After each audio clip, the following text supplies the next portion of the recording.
Sir, আমি আপনাকেই phone করতে যাচ্ছিলাম। তোমার আর কতক্ষণ লাগবে? আপনি এটা ধরে নিতে পারেন গন্তব্যে আমরা পৌঁছে গেছি। বলছো লোকের কাছাকাছি দেখতে পাচ্ছ? হ্যাঁ, দেখতে পাচ্ছি তো। Tendering and estimating department.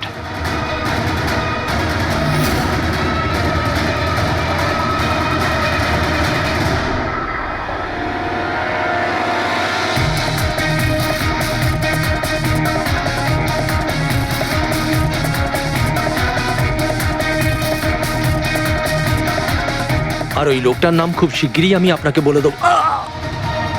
Hello Rohan, hello hello Rohan.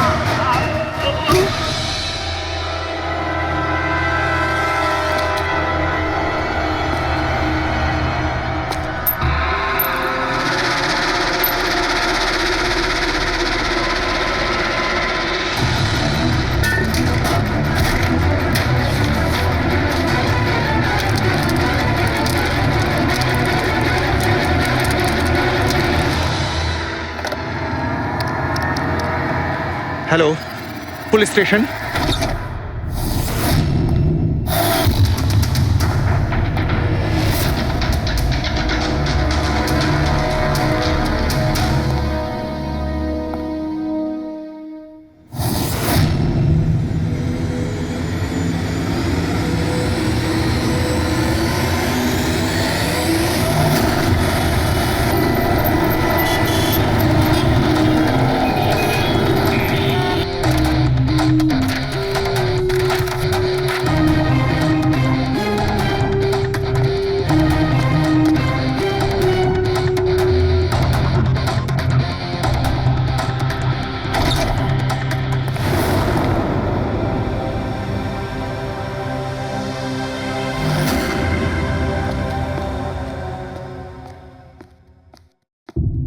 Good afternoon, Dr. Saluke.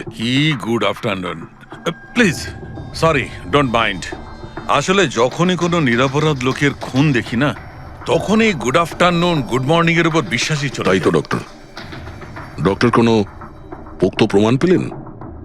আপাতত এই ল্যাপটপের চার্জারটা তার, এটা দিয়েই শ্বাসরোধ করা হয়েছে এর। আর এর মৃত্যুর সময় হচ্ছে সকাল 9টা থেকে 9:30টার মধ্যে। আর হ্যাঁ, লাশের পাশে এই মোবাইলটা পাওয়া গেছে। হয়তো এটা আমাদের কোনো সাহায্য করবে। আর ওই বাকি প্রমাণগুলো যার ব্যাপারে ইন্সপেক্টর সমীর বলছিলেন? স্যার, স্যার রোহনের ডায়েরি এই দেখুন, পুরোটাই পুড়ে গেছে, ছাই হয়ে গেছে। তবে এই ডায়েরিটার সঙ্গে অনেক ডকুমেন্টসও ছিল, সেগুলোও পুড়ে গেছে। বুঝতেই পারছি না যে ওই ডকুমেন্টস এমন কি ছিল। নিশ্চয়ই এর মধ্যে এমন কিছু ছিল যার জন্য ওই খুনি প্রবলেমে পড়তো, তাই প্রমাণ জ্বালিয়ে দিয়েছে আর এই রোহনকেও মেরে দিয়েছে। স্যার, হ্যাঁ, এই হার্ড ডিস্কটা আমি এখানেই পেয়েছিলাম, ক্রাইম সিনে। আমি এটা একজন কম্পিউটার এক্সপার্টকে দেখিয়েছি। পুরোপুরি নষ্ট হয়ে গেছে, ডেটা রিকভার করা সম্ভবই নয়। খুনি প্রত্যেকটা প্রমাণকে খারাপ করে দিয়েছে। কোনো ব্যাপার না, কোথাও না কোথাও কিছু না কিছু প্রমাণ নিশ্চয়ই পাবো। পুরবি, স্যার। এই রোহনের ব্যাকগ্রাউন্ড চেক করেছো? হ্যাঁ স্যার, পুরো নাম রোহন কুমার। এ পুনেতে থাকে, এখানে মুম্বাইতে চাকরি করছিল, একাই থাকতো। আর এখানেই এই বাড়ি থেকেই কাজ করছিল। কি কাজ কি করতো? গোয়েন্দা ছিল। বড় বড় কোম্পানিতে যে লাখ লাখ টাকা জালিয়াতি হয় সেগুলোর তদন্ত করত। তাহলে তো অনেক শত্রুই আছে এই রোহনের। হ্যাঁ দয়া, আর ওই অনেকগুলো শত্রুর থেকে আসল খুনিটা কে সেটা হয়তো তোমাকে এইটা বলবে। কি এটা ডক্টর? এটা চুম্বক। চুম্বক? এর মধ্যে একজন দৌড়বীরের ছবিও আছে, কিন্তু এই চুম্বক রোহনের বডির মধ্যে কি করছিল? আমার মনে হচ্ছে হয়তো এটা খুনির হবে। ওর পকেটে ছিল, এদিক ওদিক করতে গিয়ে হয়তো এটা পড়ে গেছে। তাহলে তো এটা আঙুলের ছাপ থাকবে? না, একটাও নেই। একটাও নেই।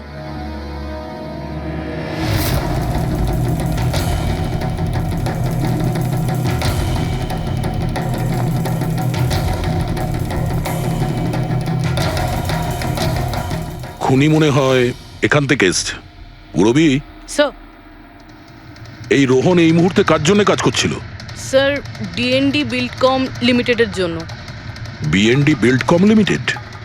এটা তো ইঞ্জিনিয়ারিং আর কনস্ট্রাকশনের 1 নম্বর কোম্পানি শহরের। হ্যাঁ স্যার, এই দেখুন, এই ভাঙা হার্ড ডিস্কটার উপরেও ওই কোম্পানিটারই স্টিকার লাগানো রয়েছে। আর মারা যাওয়ার ঠিক আগে এই রোহন এই কোম্পানির সিইও মিস্টার হিতেশের সাথে ভিডিও কলে ছিল। আর স্যার এই লোকাল পুলিশ স্টেশনেই হিতেশি কমপ্লেন করেছিল।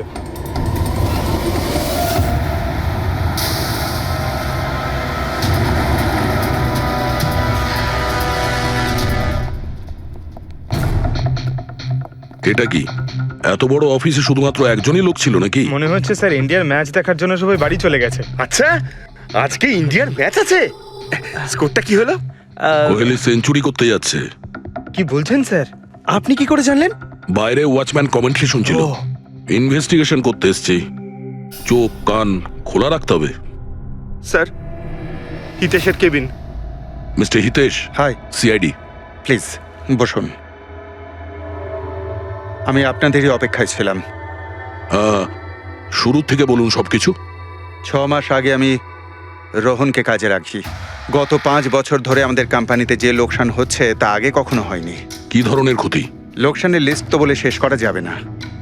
যে টেন্ডারগুলো আমাদের কোম্পানির পাওয়া উচিত ছিল সেগুলো হাত থেকে বেরিয়ে যাচ্ছিল।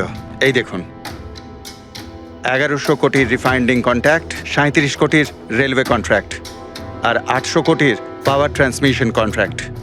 এটাও তো হতে পারে যে যে সমস্ত কোম্পানি এই কন্ট্রাক্টটা পেয়েছে ওরা আপনার থেকে কম কোট দিয়েছে। সেটাই তো আমি বলতে চাইছি স্যার। যদি অন্য অন্য কোম্পানি এই টেন্ডার পেতো তাহলে ব্যাপারটা অন্য ছিল, কিন্তু এই সমস্ত কন্ট্রাক্ট একটা মাত্র কোম্পানিই পেয়েছে। আর সবচেয়ে বড় কথা হলো তাদের অ্যামাউন্ট আমাদের দেওয়া অ্যামাউন্টের থেকে মাত্র 1000 টাকা কম। শুধুমাত্র 1000 টাকা কম? কোন কোম্পানি এটা? XPL infrastructure. XPL infrastructure. তাহলে আপনার মনে হচ্ছে যে আপনার কোম্পানিতে এমন কেউ বেইমান আছে যে স্যালারি আপনার থেকে নেয় কিন্তু কাজ এক্সপিএল এর জন্য করে? 100% কেউ না কেউ তো অবশ্যই আছে। আর রোহন ওই লোকটার খুব কাছাকাছি পৌঁছে গিয়েছিল। ওর লাস্ট ফোন কলে আমায় এটাও বলেছিল যে সেই বেইমান এস্টিমেটিং অ্যান্ড টেন্ডিং ডিপার্টমেন্টের লোক। আচ্ছা, এই ক্রাইম সিন থেকে আমরা এই ড্যামেজড হার্ড ডিস্কটা পেয়েছি। কি আছে এর ভেতরে? স্যার, এটা আমাদের কোম্পানির গত 5 বছরের CCTV footage, call logs, emails, আমাদের কোম্পানিতে কত এমপ্লয়িজ আছে, সমস্ত ইনফরমেশন এতে ছিল। তাহলে এর কপি নিশ্চয়ই আছে আপনার কাছে? আগে হ্যাঁ, আছে। আমরা ওটা আমাদের সঙ্গে নিয়ে যাব। শিওর।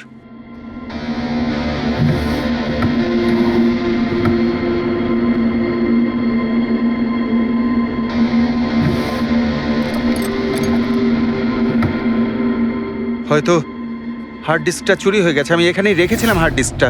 কি? আপনার কেবিনের ভেতর থেকে কোনো জিনিস কি করে চুরি হয়? হয়তো আমার অনুপস্থিতিতে কেউ এসেছিল আর এখান থেকে। কিন্তু আপনার অফিসে সিসিটিভি ক্যামেরা লাগানো নেই কেন? কখনো দরকারই পড়েনি স্যার। প্রয়োজন বলে আসে না, এখন পড়লো তো প্রয়োজন। Sorry sir. আর হ্যাঁ মিস্টার হিতেশ, আপনার কোম্পানিতে যত এস্টিমেটিং আর টেন্ডারিং ডিপার্টমেন্ট আছে, যত লোক আছে, আমরা তাদের সঙ্গে কথা বলবো। স্যার, আজকে ওই ডিপার্টমেন্টের কোনো এমপ্লয়ি কাজে আসেনি। কেন? সবাইকে ছুটিতে গেছে? আসলে ওরা প্রত্যেকেই ম্যারাথন রেসে পার্টিসিপেট করতে গেছে, যেটা সকাল 7টা থেকে 11টার মধ্যে হবে। কি? সবাই ওই ম্যারাথন রেসে দৌড়তে গেছে? হঠাৎ করে সবাই এরকম রানার হওয়ার স্বপ্ন দেখছে কেন? আসলে আমাদের কোম্পানি এই ম্যারাথন রেসটা স্পন্সর করছে, তাই আমাদের এমপ্লয়ীদের এটা বাধ্যতামূলক ছিল ওখানে পার্টিসিপেট করা। শুধু তারাই পারবে না যাদের হাঁটুতে বা অন্য কোনো সমস্যা আছে। তো আপনারও সমস্যা আছে হাঁটুতে? হ্যাঁ। আচ্ছা আচ্ছা, এই ডিপার্টমেন্টে কতজন কাজ করে? 10 জন। আর এই 10 জনই ম্যারাথন রেসে গেছে? হ্যাঁ স্যার, যদি কেউ না যেত আমি অবশ্যই জানতে পারতাম স্যার। স্যার, হুম, যদি পুরো ডিপার্টমেন্টের সবাই ম্যারাথনে দৌড়চ্ছিল যখন রোহনের খুন হয়েছিল, তাহলে খুনটা করলো কে? হতে পারে ওই কন্ট্রাক্ট কিলার। 1 মিনিট। মিস্টার হিতেশ, আপনার কাছে এই ম্যারাথন রেসের কোনো ব্রোশিয়া, কোনো লেটার আছে? ইয়েস স্যার, আমি আনছি। কি হলো স্যার? চুম্বকে ওই দৌড়ানোর লোকটা, ম্যারাথন রেস, এক্ষুনি জানতে পারবো। এই নিন sir. Thank you. You are welcome sir. হুম। দেখেছো, এটাই হলো ওই চুম্বকের রহস্য। যেটা ক্রাইম সিনে পাওয়া গেছে সেটা ম্যারাথন রেসে। মানে স্যার, ও ম্যারাথন রেসে দৌড়চ্ছিল, রোহনকে খুন করার জন্য ও রেস ছেড়ে দিয়ে ওর বাড়ি চলে যায়। মনে তো হচ্ছে এইরকমই। স্যার, এই বিপ ম্যাগনেট জার্সির ওপর লাগানো হয়। সঞ্জু স্যারকে একটু বুঝিয়ে দাও। দেখুন স্যার, এই ম্যাগনেটটাকে এখানে এইভাবে লাগিয়ে দিতে হবে। সেম এরকমই আরেকটা নেওয়ার পরে জার্সির ভেতর থেকে আমরা নিয়ে নেব, আর এটাকে আমরা এইভাবে লাগিয়ে দেবো। সেম আরেকটা এইভাবে নিয়ে এটাকে নিয়ে আমরা এইভাবে লাগিয়ে দেবো, আর এটা এইভাবে লক হয়ে যায়। আগে আমরা সেফটি পিন ইউজ করতাম, কিন্তু দু একবার রানার্সদের চোট লেগেছিল, তাই আমরা এই ম্যাগনেট টেকনিকটার ব্যবহার করছি। এই ম্যাগনেট আর রেসিং হুইপ আপনি সব প্রতিযোগীকেই দিয়েছিলেন? ইয়ে স্যার, সবাইকে জানিয়ে দেওয়া হয়েছিল, বলাও হয়েছিল রেস শেষ হয়ে যাওয়ার পরে সব ম্যাগনেটগুলোকে ফেরত দিয়ে দিতে। তাহলে কারা কারা এই ম্যাগনেট ফিরিয়ে দেয়নি? স্যার, অনেকেই দেয়নি, কেউ ফেলে দিয়েছিল, কেউ বা হারিয়ে ফেলেছিল, আর এক একজনের দায়িত্বও ছিল না যে জিনিসটাকে ফেরত দিতে হবে। একটা কথা তো শিওর, কেউ রেস মাঝপথে ছেড়ে দিয়েছিল, গিয়ে খুন করে আবার ফিরে এসেছে। কিন্তু স্যার, রেস তো অনেক লোকেই মাঝখানেই ছেড়ে দিয়েছিল, কিন্তু এটা কি করে জানা যাবে যে তাদের মধ্যে রোহনকে কে মেরেছে? ওই 10 জনের মধ্যেই কেউ হবে যারা ক্যান্টিন ডিপার্টমেন্ট আর এস্টিমেটিং ডিপার্টমেন্টে কাজ করছিল। কিন্তু স্যার, ওই 10 জনের মধ্যে রেস মাঝপথ থেকে ছেড়ে দিয়েছিল, এটা কিভাবে জানতে পারবো? জানা যেতে পারে স্যার। কি করে? স্যার, আমরা প্রত্যেকটা প্রতিযোগীর মাথায় গোপ্রো ক্যামেরা লাগিয়েছিলাম, আর সেটা থেকে জানা যেতে পারে কে মাঝপথে ছেড়ে দিয়েছিল। ওয়ান্ডারফুল।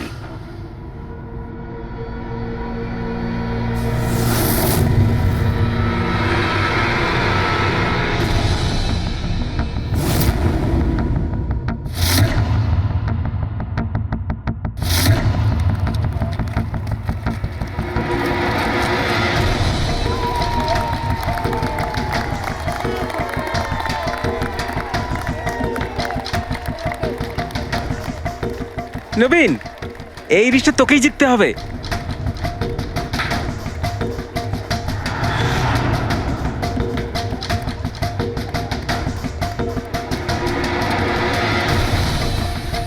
রান।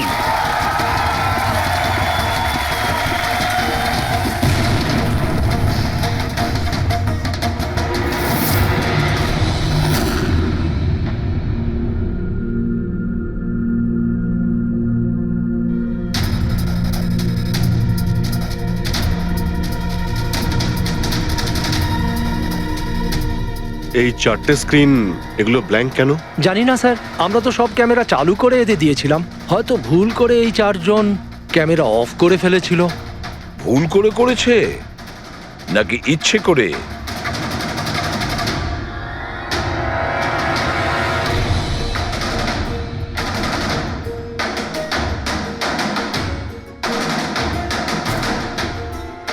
এদের মোটিভটা কি বুঝে উঠতে পারছি না। এরা কি করতে চাইছিল? কি কুনাল, একটা ক্যামেরা ভাঙা, একটা ক্যামেরায় মাটি লেগে আছে, এই 4টে ক্যামেরা ব্ল্যাঙ্ক, সেটা কেন? জানি না স্যার। ওইসব জানি নাটা নিয়ে বললে হবে না। এই সব কটা ক্যামেরা 10-এ 10 আমার চাই। স্যার, এই 3টে ক্যামেরা একদম ঠিক ছিল স্যার। এমপ্লয় 1, এমপ্লয় 2 আর এমপ্লয় 3। তার মানে এই 3টে ক্যামেরায় কোনো টেকনিক্যাল প্রবলেম ছিল না। কেউ ইচ্ছে করে ক্যামেরাগুলো বন্ধ করেছিল বা ভুল করেও করে থাকতে পারে, কিন্তু বলা যায় না। কিন্তু স্যার, এই 4টে ক্যামেরারই ফুটেজ একদম ঠিকঠাক স্যার। এমপ্লয়ি 4, 5, 6, 7। তাহলে এবার যাই প্রবলেম ক্যামেরাতে। সবার আগে প্রবলেম ক্যামেরা ছিল এই নবীনের, যার লেন্স ক্র্যাক হয়ে গেছিল। হতে পারে দৌড়তে দৌড়তে পড়ে গেছিল।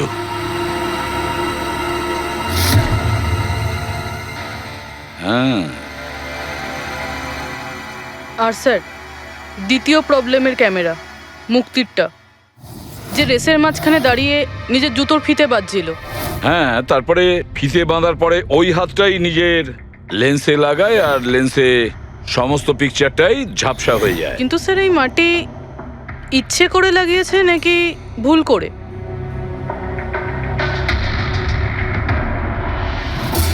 আরে 10টা লোকের তো 10টা গোপ্রো ক্যামেরা থাকা উচিত, এখানে তো দেখছি 9টা।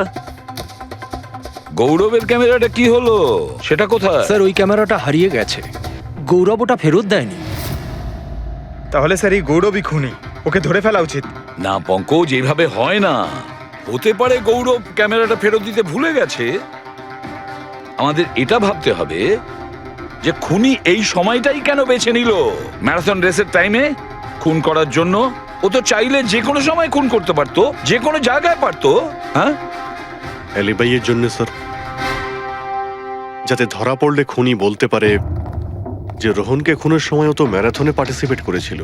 হ্যাঁ, সেই জন্য ও রেসেও পার্টিসিপেট করেছিল আর রেস কমপ্লিট করেছিল। তার মানে স্যার রেসকে মাঝখান থেকে ছেড়ে ও চলে গেছিল, তারপরে গিয়ে খুন করলো, আর খুন করার পরে এসে রেস আবার শেষ করলো। এক্স্যাক্টলি। কিন্তু স্যার এই ফুটেজ থেকে কিভাবে জানতে পারবো কে রেস ছেড়ে চলে গেছে, খুন করেছে, আবার রেস জয়েন করেছে? স্যার এই ব্যাপারটা আপনি টাইমিং চিপ থেকে জানতে পারবেন। টাইমিং চিপটা আবার কি? আজকাল ম্যারাথন রেসে বিজেতা কে জানার জন্য RFIDর ব্যবহার করা হয়। RFID মানে রেডিও ফ্রিকোয়েন্সি আইডেন্টিফিকেশন। আগে হ্যাঁ, ও, এই টেকনিক থেকে একটা জিনিস জানা যেতে পারে যে একজন রানারের প্রত্যেকটা ল্যাব কমপ্লিট করতে কত সময় লেগেছে। RFID, radio frequency identification. Sir এটাই হলো চিপ, আর এটা রেসের ম্যাট, আর এটাই RFID টেকনিকে চলে। দেখুন স্যার।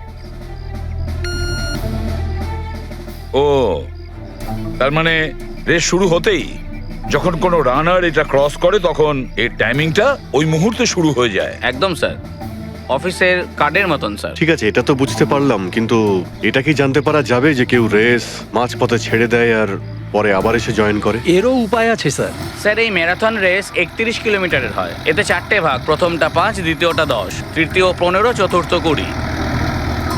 চতুর্থ পর্যায় থেকে ফিনিশিং লাইনের দূরত্ব কম করে 1 কিলোমিটার স্যার। তার মানে সব মিলিয়ে 6টা প্যাড, স্টার্টিং লাইনের প্রথম প্যাড আর ফিনিশিং লাইনের 6 নম্বর প্যাড, মাঝখানে 4টে থাকছে, 4টে ধাপ, 4টে প্যাড। যখন কোনো প্রতিযোগীর পা ওই প্যাডের মধ্যে পড়ে তখন আমরা বুঝতে পারি ওই রানার কত টাইমটা নিয়েছে। তাহলে কে রেস মাঝপথে ছেড়েছিল আর কে ছেড়ে যায়নি এটা জানা গেলে এটাও জানা যাবে যে একটা ধাপ থেকে আরেকটা ধাপে যাওয়ার সময় কোন রানারের সব থেকে বেশি সময় লেগেছিল। সবকটারই টাইমিংটা চেক করতে হবে। জানা তো যাবে সে কে যে মাঝপথে রেস ছেড়ে আবার জয়েন করেছে। পুরবি,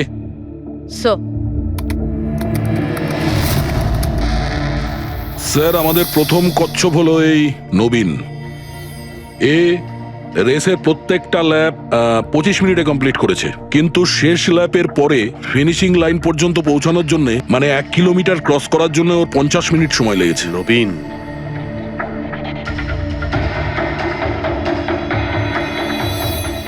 আর স্যার এই মুক্তি, এর টাইম তো রেকর্ডই হয়নি। 15 থেকে 20 কিলোমিটারের মাঝের ধাপ। তাহলে এ হলো দ্বিতীয় সাসপেক্ট।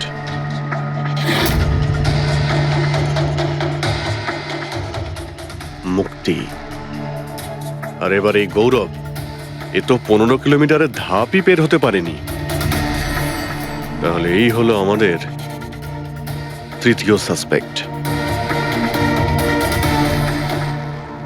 স্যার বাকি সবার টাইমিং তো মোটামুটি ঠিকঠাকই আছে। তার মানে এই খুন এই 3 জনের মধ্যেই কেউ করেছে, মুক্তি, নবীন আর গৌরবের মধ্যে। যদি নবীন খুন করে থাকে তাহলে সে রেস ছেড়েছে 20 কিলোমিটার আর ফিনিশিং লাইনের মাঝপথে। পঙ্কজ, বাইক নিয়ে যাও, এবার স্পিডে যাবে ওই রুটেই। আর খেয়াল করো যেখানে ওই 3 জন যেখানে রেস ছেড়েছে সেখান থেকে রোহনের বাড়ি কতটা দূরে আর কত সময় লাগবে।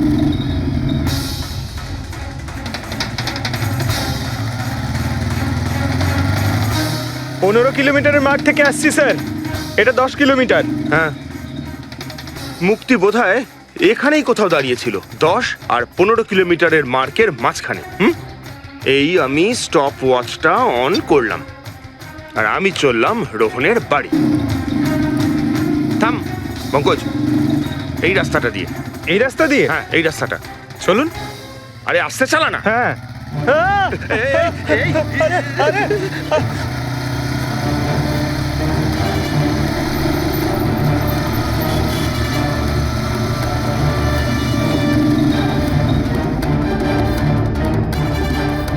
এই দেখুন রোহনের বাড়ি। মুক্তি নিশ্চয়ই রোহনের ঘরে পিছনের জানলা দিয়ে ঢুকেছিল।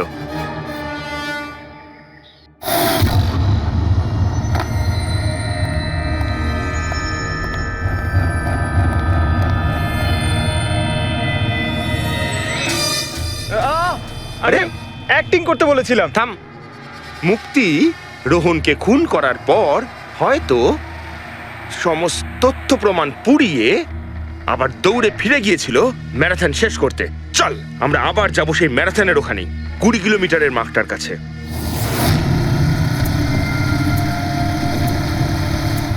স্টপ ওয়াচের টাইম দেখে নিন স্যার। 26 মিনিট।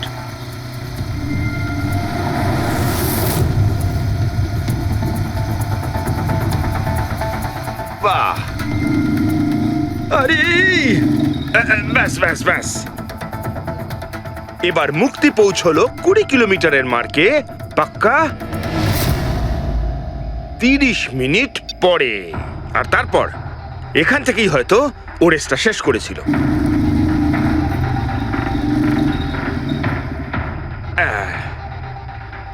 এবার শোন, গৌরব যদি খুন করে থাকে তাহলে ও রেসটা এখানেই ছেড়েছিল 10 আর 15 কিলোমিটার মার্কের মাঝামাঝি। এই আমি স্টপ ওয়াচ অন করলাম। এবার যাব আমরা রোহনের বাড়ি। চলো। চল।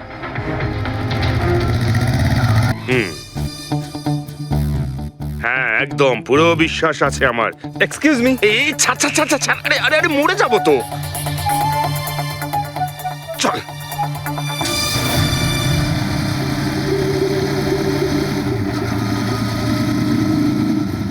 ব্যাস। একটু দাঁড়ান, আমি বুঝতে পেরেছি। আমি বলছি, এই গৌরব রোহনের বাড়ি থেকে 15 থেকে 20 কিলোমিটার দূরে রেসে আবার জয়েন করেছিল, তাই না? শাবাশ। হ্যাঁ। আমার সাথে থেকে থেকে তোরও তো বুদ্ধি খুলে গেছে। আর এই সব কিছু করতে গৌরবের টাইম লেগেছিল পুরো 27 মিনিট। এবার দেখা যাক নবীনের কত লেগেছিল। এবার যদি নবীন খুন করে থাকে তাহলে ও নিশ্চয়ই এখান থেকে গেছিল যেখানে ও পড়ে গেছিল। এই আমি স্টপ ওয়াচ অন করলাম। এবার যাওয়া যাক রোহনের বাড়ি। চল চলুন স্যার। ওকে পঙ্কজ, 3 জন রোহনের সাথে এরকমই কিছু করেছিল। ব্যাস। রোহনকে খুন করে নবীন এইখানে এসে পৌঁছেছিল ফিনিশিং লাইনের সামনে, যেখানে ও ক্যামেরাটা দ্বিতীয়বারের জন্য সরিয়েছিল। আর এই সব কিছু করতে ওর লেগেছিল হয়তো 48 মিনিট। স্যার, হ্যাঁ জানতে পেরেছি 3 জনের কত সময় লেগেছিল। আচ্ছা, তাহলে বলো মুক্তির কত সময় লেগেছিল? মুক্তির লেগেছিল 30 মিনিট। আর টাইমিং চিপ অনুযায়ী 39 মিনিট লেট ছিল। আর গৌরব? গৌরবের 27 মিনিট। আরও ম্যারাথন রেস থেকে নিখোঁজ ছিল 24 মিনিটের জন্য। নবীনের লেগেছিল 48 মিনিট রোহনের বাড়ি গিয়ে ওকে খুন করে ফিরে আসতে। আর টাইমিং চিপ অনুযায়ী এই নবীন 50 মিনিট লেট ছিল। হ্যাঁ, আমাদের খুনি এই 3 জনের মধ্যেই কেউ হবে, নবীন, গৌরব আর মুক্তির মধ্যে। মিস্টার নবীন, একটা কথা বলুন। এই রেসে আপনি প্রত্যেকটা ল্যাপ 25 মিনিটে কমপ্লিট করেছেন, কিন্তু ফিনিশিং লাইনের আগে ওই 1 কিলোমিটার যেতে আপনার 50 মিনিট সময় লেগেছিল কেন? স্যার, ওই 20 কিলোমিটার পুরো করার পর আমি নিচে পড়ে গেছিলাম। আর স্যার, ওই আমার পায়ে চোট লেগেছিল আর ক্যামেরাটাও ভেঙে যায়। স্যার, লাস্টের 1 কিলোমিটার আমি কতটা কষ্টে পুরো করেছি স্যার আমিই জানি সেটা। এই আঘাতটা কোথায় লেগেছে আপনার? স্যার, এইখানে দেখুন স্যার। পট্টিটা খোলো। হ্যাঁ, এইটা।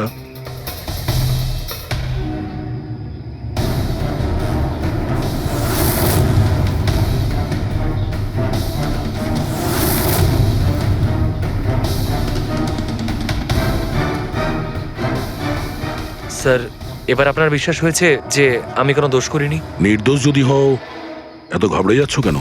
ঘাম হচ্ছে, অনেকটা নার্ভাস লাগছো তুমি, হ্যাঁ? মাটি কেন লাগিয়েছিলে ক্যামেরাতে? জানি না, ভুল করে লেগে গিয়েছিল। ভুল করে? 15 থেকে 20 কিলোমিটার ধাপও ভুল করে ছেড়ে দিয়েছিলে নাকি? আমি তো কোনো ধাপই ছাড়িনি, সমস্ত ধাপই পুরো করেছি। কিন্তু টাইমিং চিপ তো অন্য গল্প বলছে। টাইমিং চিপ খারাপও তো হতে পারে। আপনি একজন মেশিনের উপর বিশ্বাস করবেন নাকি একজন জীবন্ত মানুষের উপর? আচ্ছা, তোমার গোপ্রো ক্যামেরাটা কোথায় গেল? তুমি তো ওদের ওটা ফেরত দাওনি। ওটা তো হারিয়ে গেছে স্যার। হারিয়ে গেছে? কি করে হারিয়ে গেল ভাই? জানি না স্যার, ওই রেসের মাঝখানে হঠাৎ করে দেখলাম ক্যামেরাটা ছিলই না, জানি না কোথায় পড়ে গেছে। আচ্ছা, আর ওই 15 কিলোমিটারের ধাপটাও কি হারিয়ে গিয়েছিল?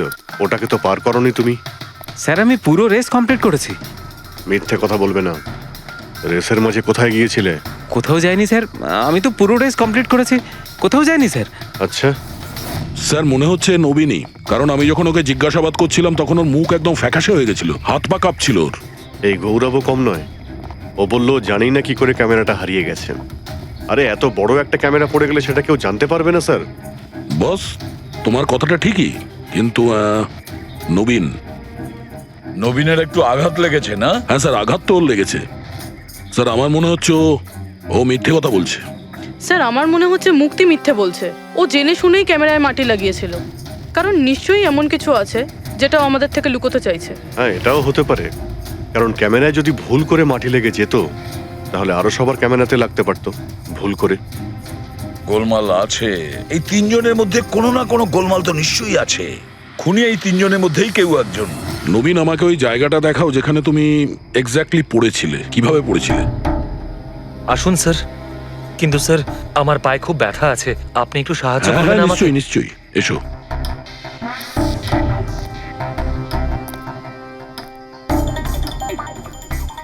স্যার আমি এখনো বলছি আপনাকে, আপনি নিজের টাইম ওয়েস্ট করছেন। এমনটা যেন না হয় যে আসল খুনিই পালিয়ে যায়। সিআইডির হাত থেকে আজ পর্যন্ত কোনো খুনি না বেরিয়েছে না বেরোতে পারবে। নিশ্চিন্ত থাকো। হ্যাঁ স্যার ওই যে এখানে আটকেই আমি পড়ে যাই। এখানে? হ্যাঁ স্যার। স্যার পড়ে যেতেই আমার ক্যামেরাটাও ভেঙে যায়। আচ্ছা, তারপর আমি ক্যামেরাটা আবার লাগালাম, তারপর রেস স্টার্ট করলাম। প্রচুর ব্যথা নিয়ে তুমি এই রেসটা ফিনিশ করেছো। হ্যাঁ স্যার, এখনো খুব ব্যথা। তুমি পড়েছিলে এইখানে, এই জায়গাটায়? হ্যাঁ স্যার, খুব ক্লান্ত হয়ে গেছিলাম তো, তাই খেয়াল করিনি আর পা আটকে নিচে পড়ে যাই। আচ্ছা, রেস ফিনিশ করার আগে তুমি দ্বিতীয়বার ওই ক্যামেরাটাকে সরিয়ে দিয়েছিলে কেন? আচ্ছা, ওটা তো স্যার খুব গরম লাগছিল তো, তাই মুখটা ধোয়ার জন্য আমি ক্যামেরাটা খুলে ফেলেছিলাম। কিন্তু কিছুক্ষণ পরেই আমি আবার ক্যামেরাটা লাগিয়ে নিই। রেস তো আমি তারপরেই কমপ্লিট করেছিলাম। হ্যাঁ ঠিক আছে, চলো। স্যার কিছু তো বলুন, আমরা যাচ্ছি কোথায় আসলে? তোমার হারিয়ে যাওয়া ক্যামেরা খুঁজতে। স্যার কিন্তু এত বড় জায়গাতে আমরা খুঁজবো কি করে ওই ক্যামেরাটা? প্রত্যেক ক্যামেরাতে একটা চিপ লাগানো আছে, আর এই ম্যাপ বলছে তোমার ক্যামেরা এইদিকেই আছে। চলে এসো। ম্যাম, আমি সত্যি কথাই বলছি। সত্যি তো এটাই, তুমি 10-15 কিলোমিটারের মাঝে রেস ছেড়ে দিয়েছিলে, আর তারপরে রোহনকে মেরে দিয়ে এখানে চলে এলে, এই 20 কিলোমিটারের মার্কে চলে এলে। কারণ তুমি তো জানতে এখান থেকে তোমাকে কোনো খেলোয়াড় দেখতে পাবে না। সব খেলোয়াড়রা তো তখন পিছনে। সব মিথ্যে। আপনি আমার কথা বিশ্বাস কেন করছেন না?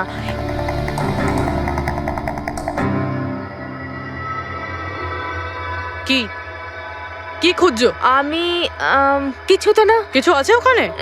না, কিছু না। আচ্ছা, ওই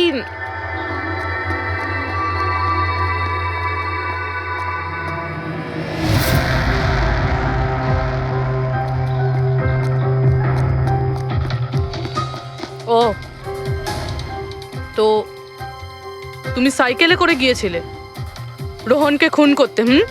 আমি সত্যিই জানি না যে এই সাইকেলটা কার। তাই এক্ষুনি সব জানা যাবে যখন তোমার আঙুলের ছাপ এই সাইকেলে পাওয়া যাবে। হ্যাঁ ম্যাম প্লিজ। হ্যাঁ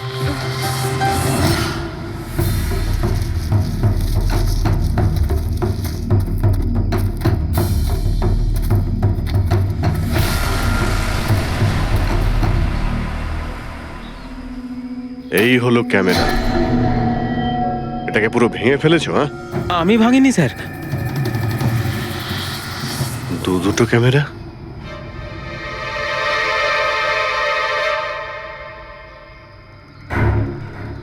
এই ক্যামেরাটা আবার কার? স্যার স্যার সরি, আমি আপনাকে মিথ্যে বলেছি স্যার, কিন্তু আমি আপনাকে সব সত্যি কথা বলে দিচ্ছি স্যার। বলো, তাহলে সত্যি বলার মুড হয়েছে তোমার? বলো। আসলে আমি এই জঙ্গলে না ড্রাগস নিতে এসেছিলাম, ওই গায়ের জোর বাড়ানোর ড্রাগস, যাতে আমার গায়ে শক্তি আসে আর আমি জোরে দৌড়ে এই রেসটা জিতে যেতে পারি। সেই জন্যই আমি ক্যামেরাটা ভেঙে দিয়েছিলাম। খুব ভালো মজা করো তুমি। জোরে দৌড়ানো ড্রাগ নিয়েছিলে ম্যারাথনে, যেখানে অনেকক্ষণ দৌড়তে হয় আস্তে আস্তে, সেখানে জোরে দৌড়ানো ড্রাগের দরকার ছিল। মজা করছো? হ্যাঁ, এটা কার ক্যামেরা? আমি জানি না স্যার। কোনো ব্যাপার না, সব জানতে পেরে যাব। আমি অপরাধ করেছি, কিন্তু ওটা নয় যেটা আপনি ভাবছেন। আমি রোহনকে মারিনি। আমার দোষ শুধু এটুকুই যে আমি রেসটা জেতার জন্য একটু চালাকি করেছিলাম। বুঝলাম না, কি করেছো তুমি? আমি জানতাম না যে টাইমিং চিপ প্রত্যেক ধাপে রানারের টাইম নোট করবে। আমি ভেবেছিলাম শুধু রেসের প্রথমে আর শেষে টাইম ক্যালকুলেট হবে, আর তাই 10 কিলোমিটার পর্যন্ত এসে ক্যামেরায় মাটি লাগিয়ে দিয়েছিলাম আর ওখান থেকে সাইকেল নিয়েছিলাম।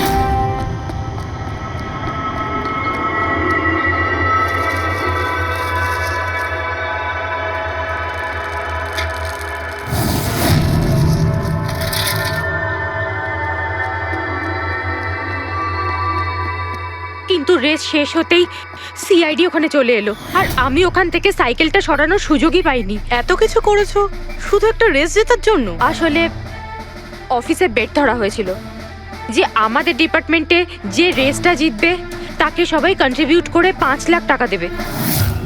আমার টাকার খুব দরকার ছিল, তাই আমি। এটা দীপ্তির ক্যামেরা। এই দুটো ক্যামেরা তোমরা কেন ভেঙেছিলে?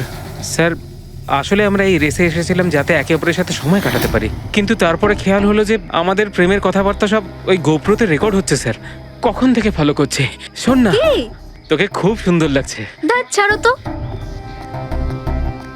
কি হলো? গোপ্রোতে সব রেকর্ড হচ্ছে। ও গড, এখন কি করব? একটা কাজ করা যাক, চল আমার সঙ্গে। হ্যাঁ,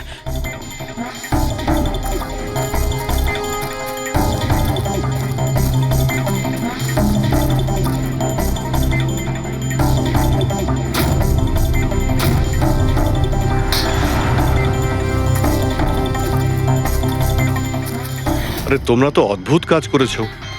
আরে এতে তো কোনো সাউন্ড রেকর্ডই হয় না। তোমরা তো বোকার মতো কাজ করেছিলে। হয়তো কে দুটো ক্যামেরা ভেঙে দিয়েছো। কি স্যার, এতে কিছু রেকর্ড হয়নি? স্যার নবীন তো আমাকে ওই জায়গাটা দেখিয়েছে যেখানে ও পড়েছিল, কিন্তু কেন জানি না আমার মনে হচ্ছে যে ও মিথ্যে কথাই বলছে। আরে মুক্তি, স্যার মুক্তি বলেছে যে ও সাইকেলের ব্যবহার করেছে রেস জেতার জন্য। স্যার হতে পারে ও মিথ্যে কথা বলছে, আর রোহনকে খুন ওই করেছে। আর গৌরব আর দীপ্তি, ওদের লাভ স্টোরির কি হলো? কতটা সত্যি? হ্যাঁ, ওরা সত্যি কথাই বলছে। ফোন রেকর্ডে দেখাচ্ছে দীপ্তি আর গৌরব প্রতিদিন 3-4 ঘন্টা করে নিজেদের মধ্যে কথা বলতো স্যার। একটা কাজ করি, আমরা আবার ম্যারাথন রেসের ফিনিশিং ভিডিওটা দেখি।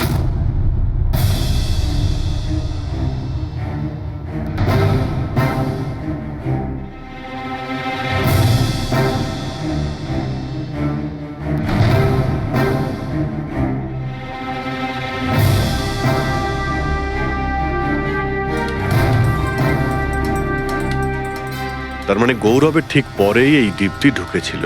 দুজনে একসঙ্গেই ছিল। মনে হচ্ছে স্যার দুজনেই এই কাণ্ড করেছে। এক মিনিট অভিজিৎ, দয়া, এই ফুটেজটা দেখো। এই হলো সেই খুনি।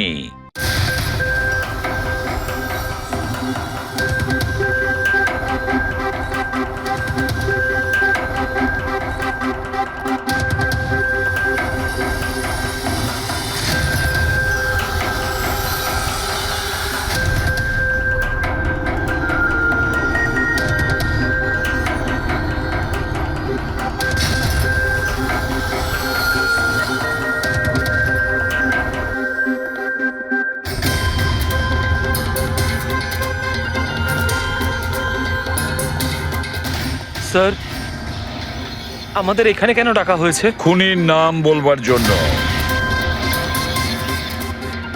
স্যার সত্যি খুনি ধরা পড়েছে? তাহলে তাহলে বলুন না স্যার, কে খুনি? আরে বলবো, একটু ধৈর্য ধরো। মুক্তি, 5 লাখ টাকার জন্য তুমি বেইমানি করেছো, 5 লাখ টাকার জন্য। আর গৌরব, তুমি তুমি তো তোমার ভালোবাসা লুকোনোর জন্য বেইমানি করেছো।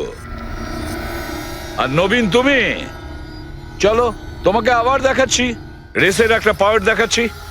খুব ভালো করে দেখো আর বলো কোথায় ভুল আছে, বলো।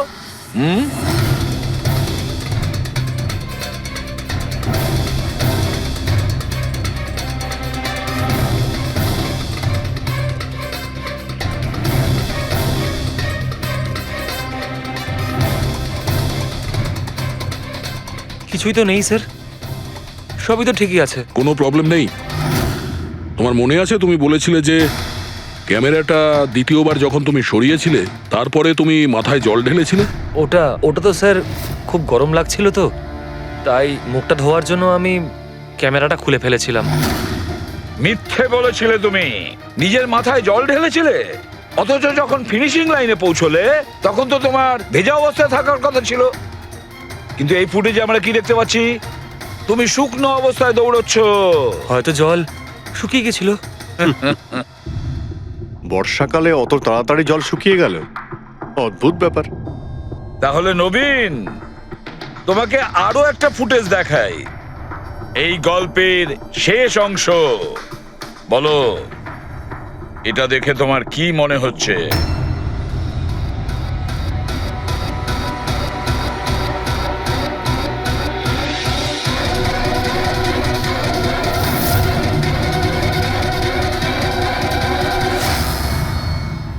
কি নবীন, এই ফুটেজে তোমার মুখটা কেমন চেঞ্জ লাগছে না? হ্যাঁ, অন্যরকম তো দেখাবেই, কারণ এই মুখটা নবীনের নয়, ওর ভাই প্রবীণের।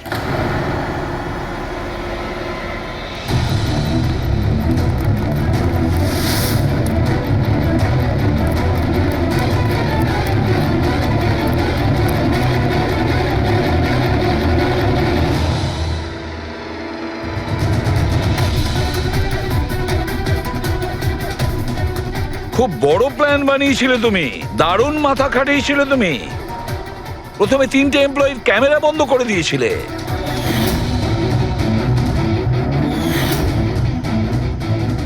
আর তারপরে নিজের গোপ্রো ক্যামেরা নিচে ফেলে দিয়েছিলে যাতে লেন্সটা ভেঙে যায়।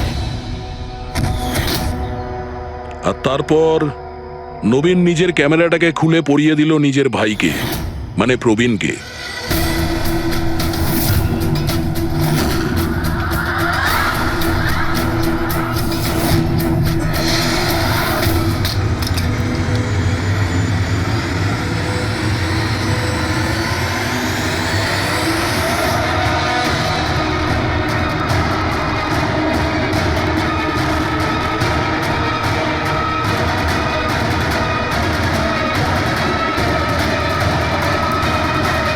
এই ক্যামেরা বদল করার সময় খুব একটা সময় ছিল না, তাই হতে পারে ওই টি শার্টে যখন কাগজটা লাগাচ্ছিল তখন সমস্ত ম্যাগনেটগুলো লাগায়নি, কিছু ম্যাগনেট নবীন নিজের পকেটে ভরে নিয়ে গেছিল।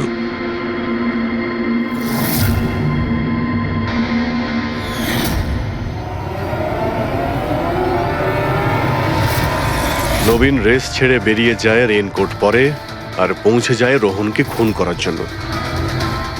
কিন্তু ও কি করে জানবে যে রোহনকে মারার সময় ম্যারাথন রেসের ওই ম্যাগনেটই ওকে ফাঁসিয়ে দেবে?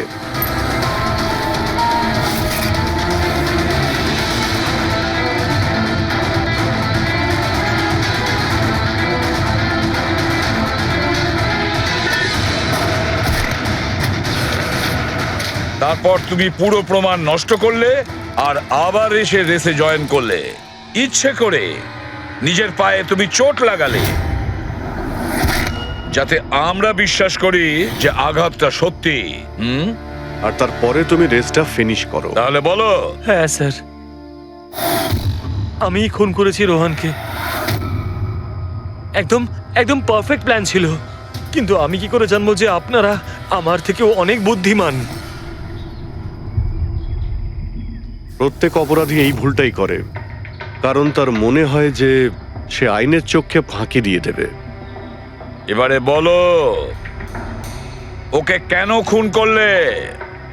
তাড়াতাড়ি বলো। বিএনডি বিল্ডকনে হওয়া প্রত্যেকটা গন্ডগোলের পেছনে আমিই ছিলাম। আমার জন্যই প্রত্যেকটা টেন্ডার কোম্পানির হাতছাড়া হলো। আর আমি যদি রোহনকে না মারতাম তাহলে ও আমার সমস্ত রহস্য খুলে দিত। তাই আমি লজ্জা লাগার কথা তোমার। যে থালায় খেয়েছো ওই থালায় ফুটো করেছো। আর সেই পাপ লুকোনোর জন্য তুমি রোহনকে খুন করে দিয়েছো। আইন তোমাকে কঠোরতম শাস্তি দেবে। আশা করি ততদিনে ফাঁসির অর্ডার এসে যাবে। নিয়ে যাও এদের।